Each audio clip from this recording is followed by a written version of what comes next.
Hey everybody, Peter Zeihan here, coming to you from Savannah, one of my favorite cities in North America. And one of the reasons is the bars, and one of the reasons is the restaurants, and the other one, it is home to the largest container port in the continental United States. Been operating for a few years now. They keep expanding it.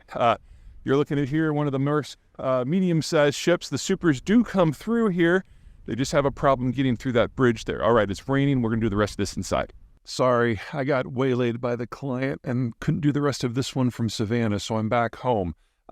Two big reasons to be really bullish and really impressed by the Port of Savannah over the years to come. The first has to do with that Jones Act that I keep talking about, the law that says that only American vessels can dock at American ports in succession. So, for example, if you're in a cargo vessel and you're delivering things to the Chinese coast, the same vessel will go point. But if that same vessel, let's say it's Japanese, was to come to the U.S. West Coast and it stopped in Seattle, it would then have to go back to Vancouver before it could go to San Francisco, then would have to go back to Vancouver before it could go to San Diego. As a result, the push for ports is to get bigger and bigger and bigger in order to take these big foreign vessels, and it's crowded out all the smaller American ones. Because the infrastructure required to do that requires a large chunk of land, and most American cities don't have a lot of port capacity. Instead, what you get are shuttle ships, where you'll take a big vessel into a place like Kingston, Jamaica, and the cargo will be relocated onto a lot of, again, foreign vessels that will then go directly to Miami or go directly to Charleston or go directly to New York.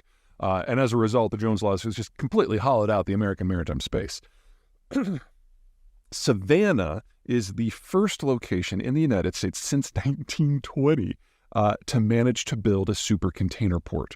It's upriver a bit, but the biggest vessels, some of the biggest vessels in the world go there regularly. You saw the one that was coming through. That was actually a fairly small one. But it's the only place in the continental United States can actually take these vessels all at once. With the exception of maybe Long Beach. Other places tend to do more mix of business. So, for example, the Tacoma port does take fairly large containers, but it's also a major export point for commodities coming out of the intermountain interior of eastern Washington and Oregon.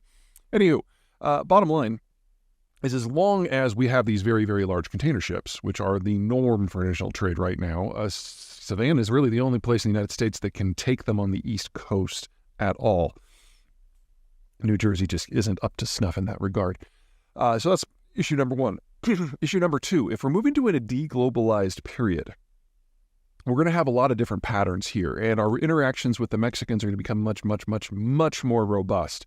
Now, there are some limitations on the infrastructure between Texas and Mexico that do a decent job of integrating the northern tier of states, but half of the population of Mexico is in the greater Mexico City area. And if we're going to have the expansion industrial plant that we need in North America in order to deal with the post-Chinese environment, we're going to have to metabolize a lot of what is in central Mexico.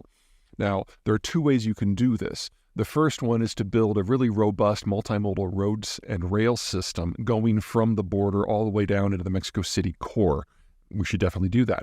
The second one is to turn Veracruz once again into a very, very large port, so that product from Mexican City core can go down to Veracruz, get on a vessel, and then come up to the United States. Now, you can do that in one of two ways as well. You can use small shuttle tankers that go to places like Houston or New Orleans or Miami, or if you're more interested in the Eastern Seaboard, you just put it on a mega ship and you put it in Savannah. So it doesn't really matter which path we're on here or how smart or how dumb we are in taking advantage of the changing world around us. Savannah's got the hardware in place for really any possible scenario here. And so the ships are going to keep coming. And so am I.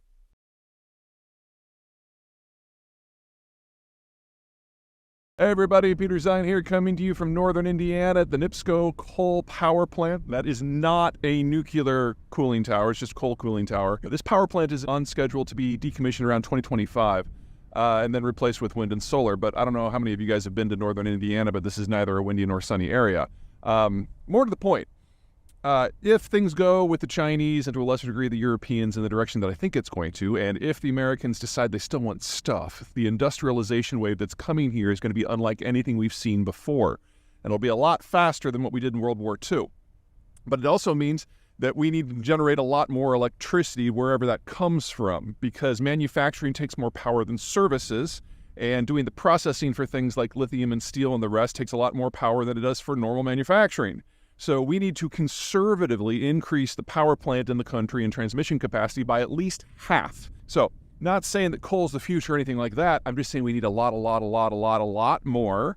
And that assumes we don't do the green transition, because if we electrify transport, then we need to double the power plant. And honestly, we need to do this before the end of the decade. So chop, chop.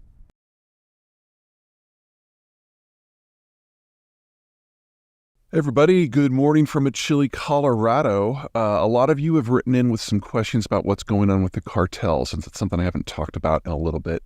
The big issues are that there's two cartels to really follow. The first is the Sinaloa. That's the one that thinks of drug smuggling as a business, and so as a general rule is not willing to shoot people who are among its consumers, and so they don't think there should be violence in places where their businesses are critical. So they don't want to shoot people in Mexican cities, or certainly not on the north side of the border if they can help it. It's not that they're nice, it's not that they're kind, it's not that they're murderous thugs. They are all of those. They just see violence as a tool rather than an end. And on the other end of the spectrum, you've got Jalisco New Generation, who has the opposite view. When they move into a town, the first thing they do is shoot the police chief and anyone who looks interesting, because their whole idea is if everyone's scared of you, then they'll either work for you or get out of your way. Two different theories, both very violent. One is more applied in that violence. Okay, so that's kind of the background. I've been going on and on about how Mexico is going to be an integral part of the American manufacturing and trading system moving forward for decades, if not over a century. That hasn't changed. The question is, to what degree do the cartels complicate that picture?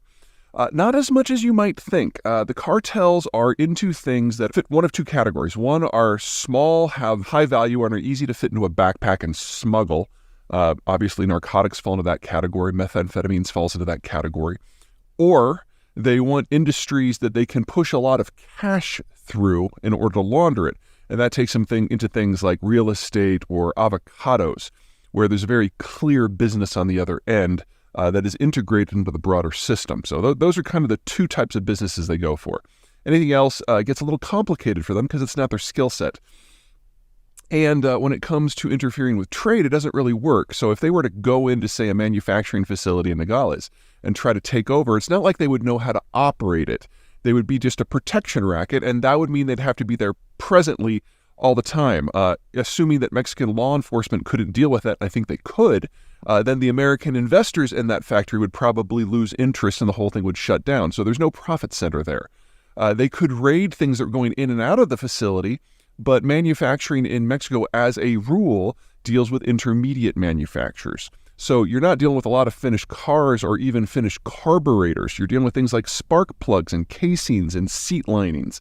And if you get a semi full of seat lines and bolts, that's not exactly something that's easy to dispose of. You then have to find the next step in the manufacturing chain that wants it. And that requires a degree of logistics that they don't have, a degree of understanding of the industry that they don't command, and contacts that are completely unrelated to what they do currently. The biggest risk that I see to the trading relationship is the fight between these two big cartels. Sinaloa is the number one organized crime group in the United States. Jalisco New Generation is rapidly growing to be the number one within Mexico. And at the moment, Sinaloa and some other smaller cartels control all of the plazas going into the United States for the smuggling of the drugs. Jalisco is challenging those other cartels, especially the Sinaloa, for control in each and every one of them. And if they do succeed in commanding a plaza, and they do pour into our side of North America and bring their business model with them, then Americans are going to be thinking about Mexico and trade in a very different way.